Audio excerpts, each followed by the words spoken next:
Assalamualaikum warahmatullahi wabarakatuh. Alhamdulillah alladzi anzala al-Qur'an hudan linnas wa bayyinatin minal huda wal furqan. Wassalatu wassalamu ala sayyidina wa maulana Muhammad al-mab'uts rahmatan lil alamin, al-mab'uts ila sairin nas wal jan wa ala alihi wa ashabihi wa man tabi'ahum bi ihsan hatta qidha'iz zaman. Amma ba'd, nas'alullah subhanahu wa ta'ala ay yarzuqana ilman nafi'a wa amalan sholihan maqbula wa rizqan wasi'an halalan thayyiba wa shifaan ta'amman kamila wa salamatan daimatan sarmada wan najata minan nar wal fawza bil jannah khalidan abada. Ayyuhal ikhwah wal akhwat, as'adakumullah. Saudara-saudara, saudari seiman, mudah-mudahan diberi kebahagiaan oleh Allah Subhanahu wa taala. Baiklah, kita lanjutkan. Kita sudah memasuki awal tafsir surat Yasin. Bismillahirrahmanirrahim. Yasin wal Qur'anil Hakim. Kemarin sudah kita awali. Wal Qur'anil Hakim. Demi Al-Quran, sumpah Allah. Wal Qur'an, demi Al-Quran. Al-Hakim, yang penuh hikmah. Ada yang menerjemahkan dengan yang paling sempurna, paripurna. Al-Hakim, yang benar tanpa cacat. Kemudian juga awal dari penafsiran ayat ini sudah kita uraikan cukup agak lebar kemarin. Kita sampaikan sekarang khulasoh atau kesimpulannya. Wal khulasoh faqad aqsama ta'ala bihadzal kitab al-muhkam. Kesimpulannya adalah Allah bersumpah dengan Alkitab, dengan Al-Quran ini al-muhkam, yang benar tanpa cacat, yang kokoh, yang sempurna. Al-mu'jiz fi nazmihi, susunan Al-Quran itu, runtutan bahasa Al-Quran itu menjadi mu'jizat, tidak dapat ditandingi oleh manusia. Al-mu'jiz fi nazmihi wa badi'i ma'anihi, dan keindahan makna-makna yang terkandung di dalamnya. Al-mutqin atau al-mutqan fi tashri'ihi wa ahkamihi, dan yang sempurna, unggul dalam perundang-undang dan hukum-hukumnya, dalam perundang-undangan dan hukum-hukumnya. Alladzi balagha a'la tabaqatil balaghah, yang mencapai tingkat tertinggi dari kefasihan bahasa. Ini kesimpulan daripada sumpah Allah kemarin. Ala anna Muhammadan Rasuluh, Allah bersumpah dengan Al-Quran yang penuh hikmat. Ala anna Muhammadan Rasuluh, bahwasanya Rasul Muhammad adalah Rasulnya, utusannya. Bahasa apapun yang fasih, yang bernilai susastra tingkat tinggi, akan enak sekali didengar dan dinikmati. Bahasa tersebut sering menggunakan kata-kata metafor, kiasan-kiasan dan sindiran-sindiran. Itulah bahasa sastra. Bahasa Arabnya adalah bahasa yang baligh, yang fasih. Kita kenal dengan istilah balaghah, ilmu tentang kefasihan bahasa. Sering kita jumpai dalam syair-syair, bahasa-bahasa yang indah itu, yang saya ulangi, yang kata-kata yang bersifat metafor, kiasan-kiasan dan sindiran-sindiran, majas, bukan hakikat atau arti yang sebenarnya. Sering kita jumpai dalam syair-syair, puisi-puisi, mares-mares, membangkitkan semangat kepahlawanan, patriotisme, ungkapan rasa cinta, dan lain-lain. Bagi yang memahami betul bahasa Indonesia, bahasa kita sendiri, dan menghayati sastranya, akan sangat nikmat mendengarkan bunyi lagu kebangsaan kita. Indonesia kebangsaanku, Indonesia kebangsaanku, dan seterusnya. Bangsa dan tanah airku, marilah kita berseru, Indonesia bersatu. Hiduplah tanahku, hiduplah negeriku, bangsaku, rakyatku semuanya. Bangunlah jiwanya, bangunlah badannya untuk Indonesia Raya.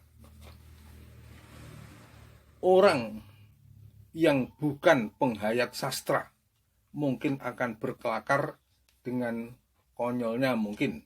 Kok hanya tanah air yang disebut? Kenapa gunung-gunung, hutan, berbagai macam tambang emas, perak, baja, tembaga, intan, berlian, mutiara tidak disebut? Jawabnya adalah, maksud dari kata tanah airku adalah negeri. Kata negeri sudah mencakup dan memuat segala sesuatu yang ada di dalamnya, baik yang ada di darat maupun di laut. Baik, kalau menggunakan bahasa biasa, kira-kira akan berbunyi sebagai berikut. Kalau bahasa biasa, bukan bahasa susastra atau bahasa yang indah. Bahasa biasa, aku ini adalah orang Indonesia. Aku ini adalah bangsa dan berkebangsaan Indonesia. Aku bersemboyan, bangsa Indonesia harus bersatu, tak boleh bercerai-berai. Ibarat manusia, negeriku, tanah airku harus hidup. Hiduplah tanahku, hiduplah negeriku. Harus bersemangat, harus bergerak. Kalau tidak, berarti lumpuh atau mati. Bangsaku, seluruh rakyat harus bersemangat, jiwa dan raganya, untuk kejayaan Indonesia tercinta. Nah, kalau bahasa biasa tentunya kurang lebih seperti itu.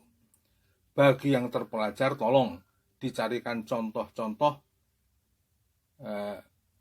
yang lain, lagu-lagu wajib, ceramah-ceramah yang bagus. Di sini saya hanya menyampaikan satu contoh agar tidak memperpanjang kata. Saya lanjutkan, bagi yang cukup memahami sastra Arab, kita membaca Al-Quran dengan bahasa Arab yang sastranya sangat tinggi. Bahasa Al-Quran tidak ada yang dapat menandingi, baik keindahan bahasanya maupun isi kandungannya. Kita baca misalnya surat-surat pendek. Wadduha wal laili idza saja, ma wadda'aka rabbuka wa ma qala, walal akhiratu khairul laka minal ula, dan seterusnya dan seterusnya.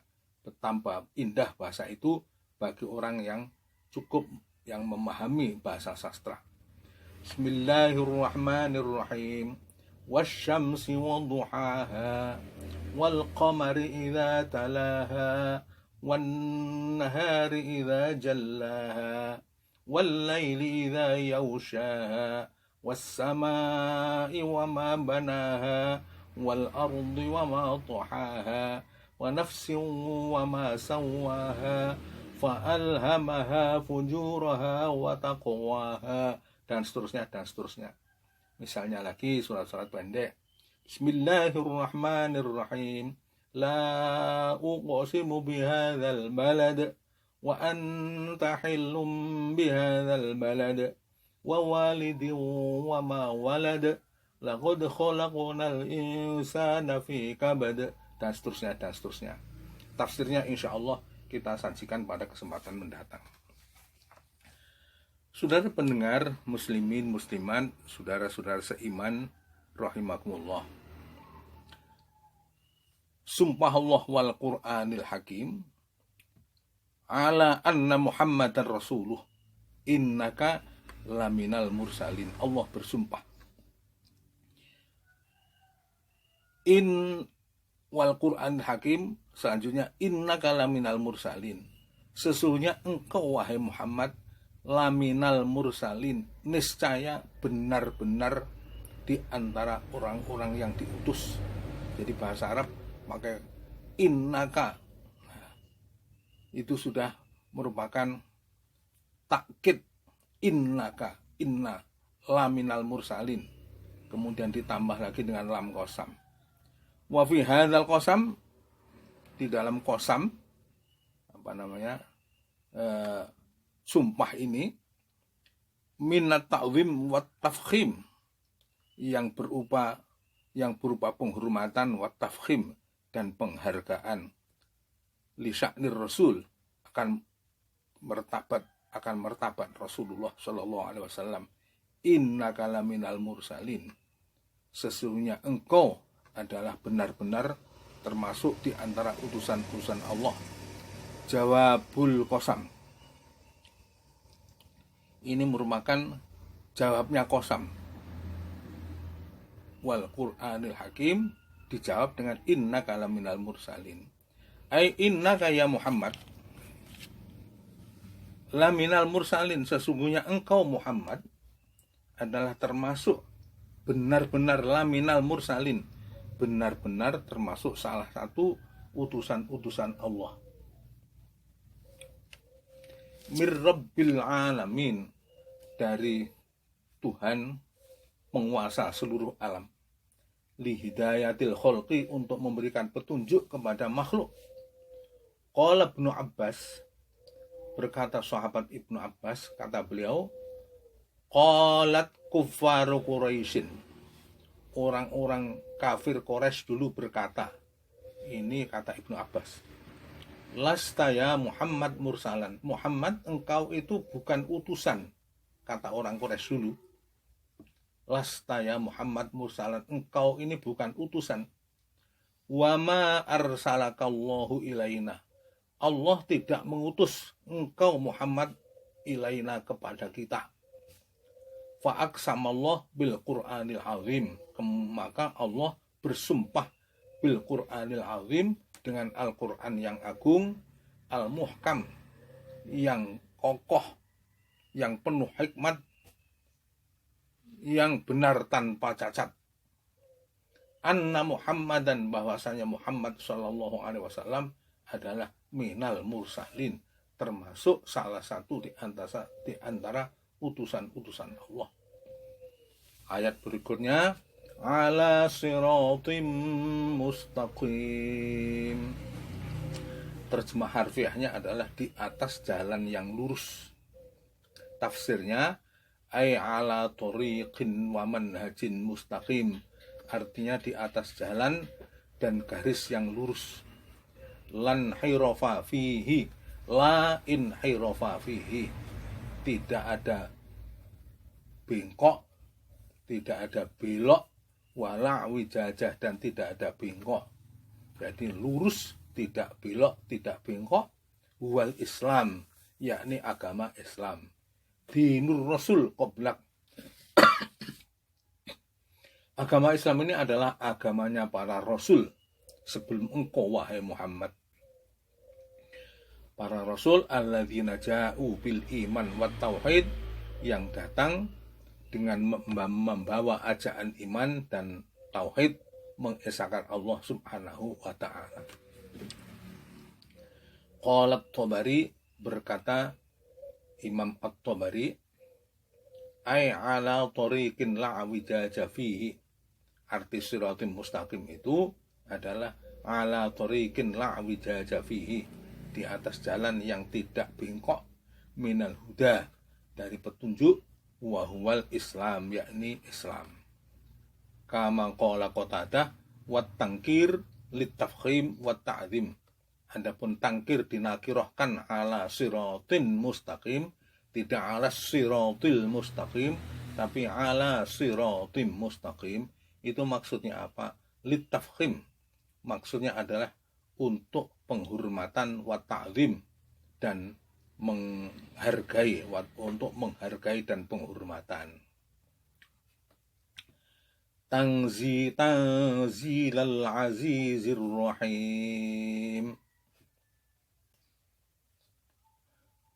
terjemah harfiahnya adalah Al-Quran itu diturunkan dari Al-Azizir Rahim, dari Allah yang maha mulia, biasa diterjemahkan dengan yang maha menang, yang maha perkasa, Ar-Rahim, yang maha kasih sayang. Jadi terjemah harfiahnya Al-Quran itu adalah diturunkan dari Allah Subhanahu wa Ta'ala yang maha perkasa dan maha kasih sayang. Allah itu sifatnya maha perkasa, maha menang, tapi juga maha kasih sayang.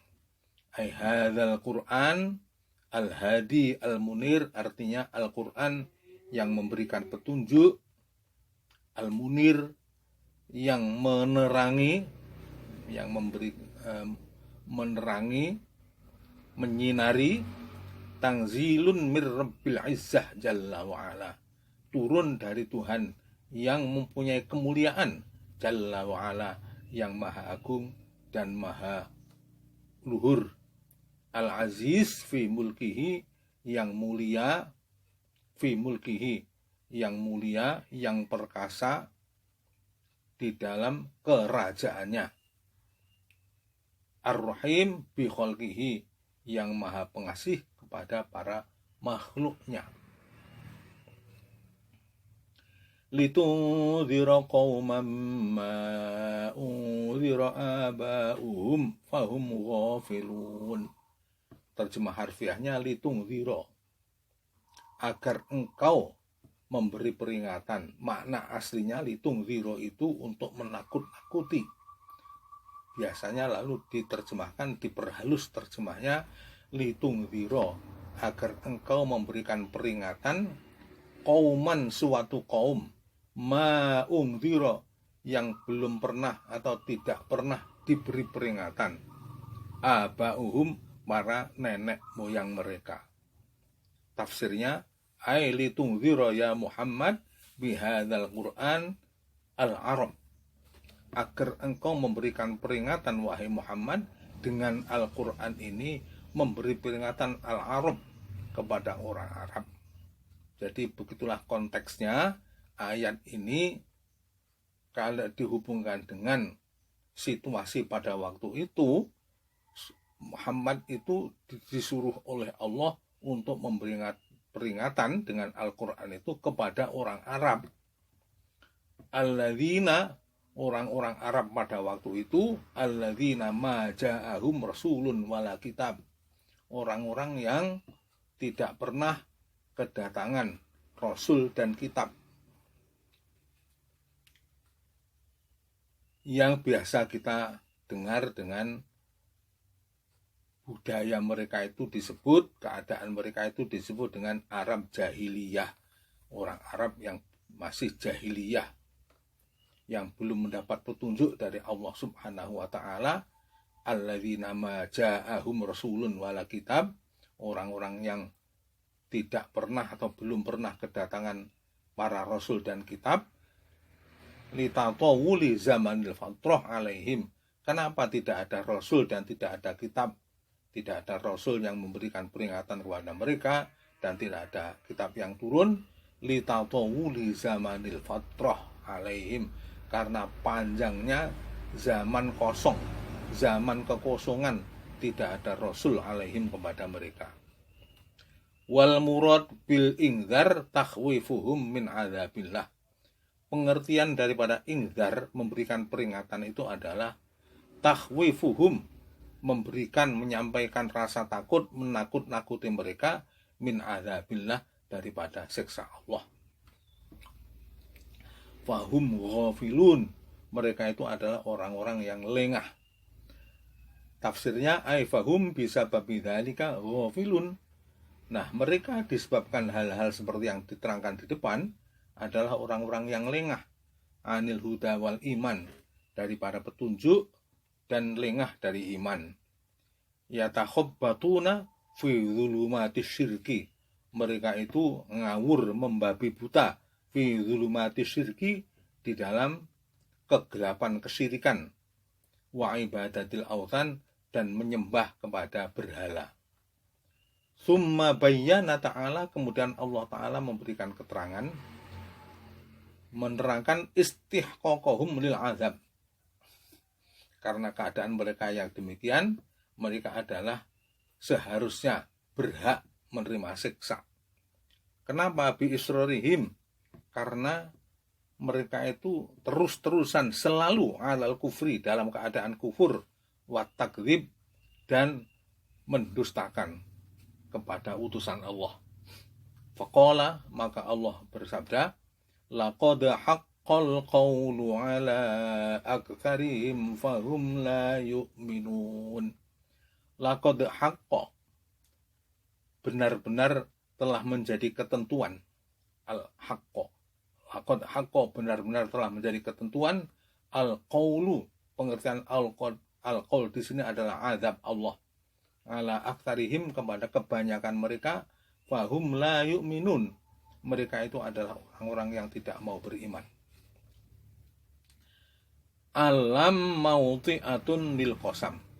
Lam di sini laqad haqqal qawlu. Lam di sini adalah berfungsi qasam. Jadi sumpah artinya. Lil qasam, untuk atau sebagai sumpah. Wallahi laqad wajaba adzabun nar ala aktsari haula'il musyrikin. Wallahi, demi Allah, namanya qasam, wallahi demi Allah, laqad wajaba adzabun nar, telah menjadi ketentuan, wajib ketentuan, adzabun nar, siksa neraka, ala aktsari haula'il musyrikin, kepada kebanyakan orang-orang musyrik. Kenapa? Bisa babi israrihim ala kufri, karena mereka selalu berterus-terusan alal kufri, dalam keadaan kufur, wal ingkar, dan ingkar. Wa adami ta'atsurihim bitadzkir wal ingzar, dan tidak ada pengaruhnya, diberi peringatan, bitadzkir, diberi peringatan, wal ingzar, ditakut-takuti, tidak ada pengaruhnya. Fahum lidzalika la yu'minun, karena diberi peringatan tidak ada pengaruhnya. Fahum lidzalika la yu'minun, mereka tidak beriman. Bima ji'tahum bihi ya Muhammad, apa yang engkau sampaikan wahai Muhammad, apa yang disampaikan oleh Muhammad, mereka tidak beriman. Summa bayyana ta'ala, kemudian Allah menerangkan sababa tarkihim lil iman, sebab kenapa mereka menolak iman. Faqala inna ja'alna fi a'naqihim aghlalan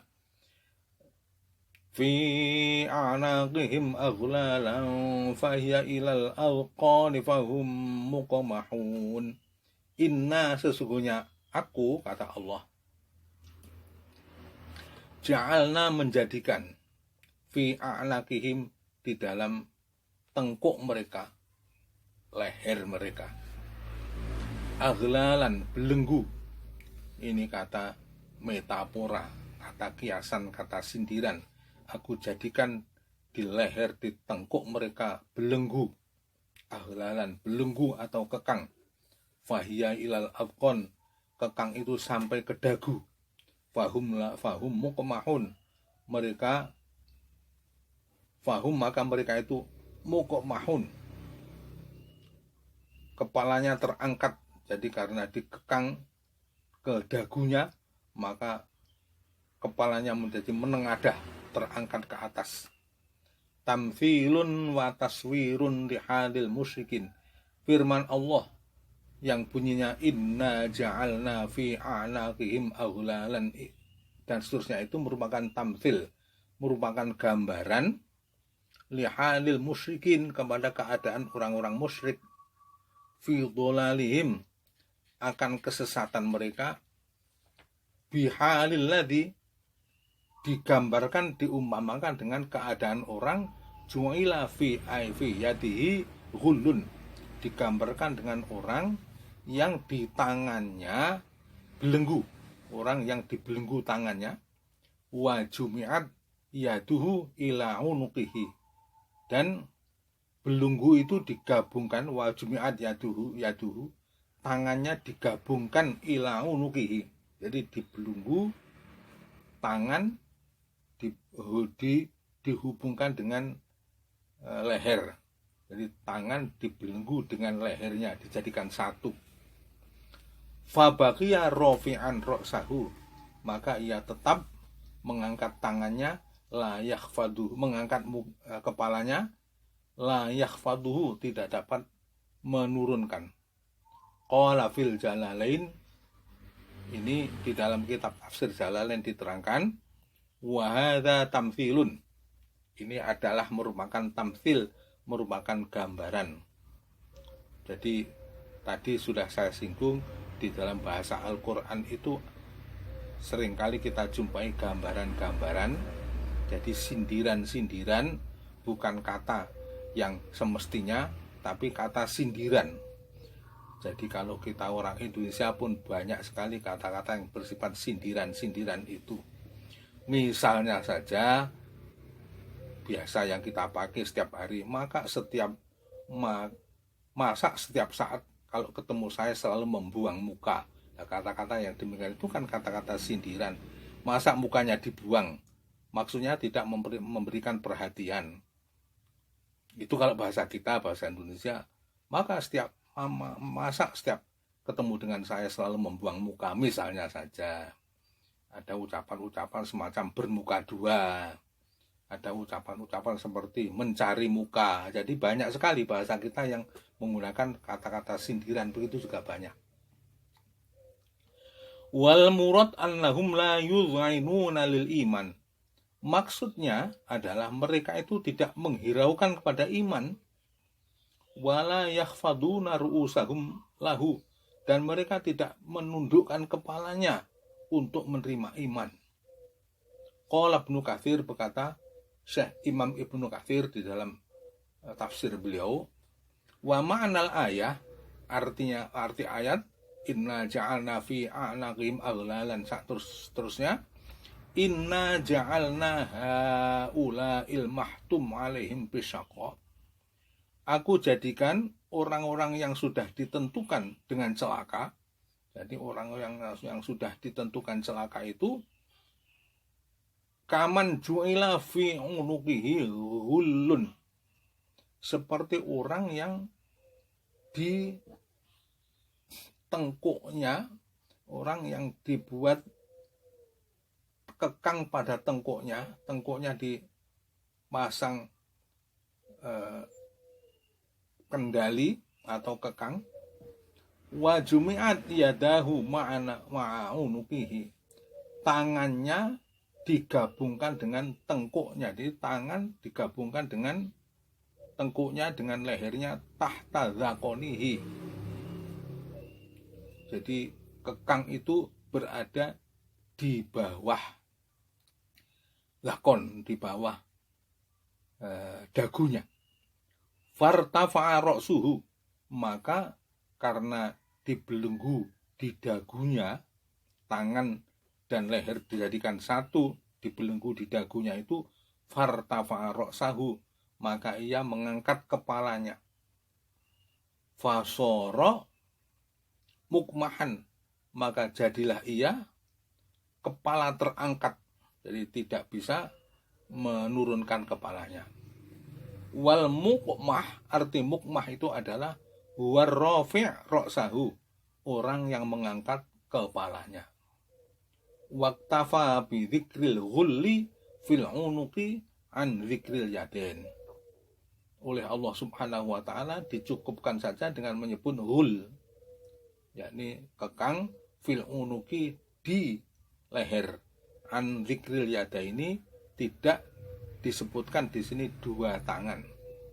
Jadi cukup saja dikatakan oleh Allah, inna ja'alna fi a'naqihim aghlalan fahiya ilal awqani fahum muqmahun. Di sini tidak disebut kedua tangan, tapi cukup disebut dengan leher saja. Disebut dengan a'naq, fahiya ilal awqan fahum muqmahun. Li'annal ghulla, karena yang namanya belenggu atau kekang itu, innama yu'rafu bifima jama'al yadain ma'al unuk, sebab kata hul, yakni kekang itu sudah dikenal. Itu pengertiannya adalah menjadikan satu, menghimpun antara dua tangan bersama-sama dengan leher. Demikian sementara waktu, insya Allah akan kita lanjutkan pada kesempatan mendatang. Mudah-mudahan bermanfaat. Wallahu yahdi ila sawa'is sabil. Wassalamualaikum warahmatullahi wabarakatuh. Assalamualaikum warahmatullahi wabarakatuh. Alhamdulillah alladzi anzalal Qur'an hudan linnas wa bayyinatin minal huda wal furqan.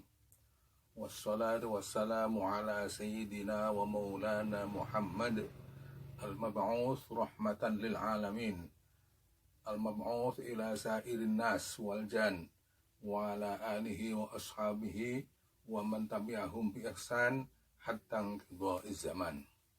Amma ba'd, nas'alullah subhanahu wa ta'ala ay yarzuqana ilman nafi'a wa amalan sholihan maqbula wa rizqan wasi'an halalan thayyiba wa shifaan tamman kamila wa salamatan daimatan sarmada wan najata minan nar wal fawza bil jannah khalidan abada. Ayyuhal ikhwah wal akhwat, as'adakumullah. Saudara-saudara, saudari seiman, mudah-mudahan diberi kebahagiaan oleh Allah Subhanahu wa ta'ala. Baiklah, kita lanjutkan. Kita sudah memasuki awal tafsir surat Yasin. Bismillahirrahmanirrahim.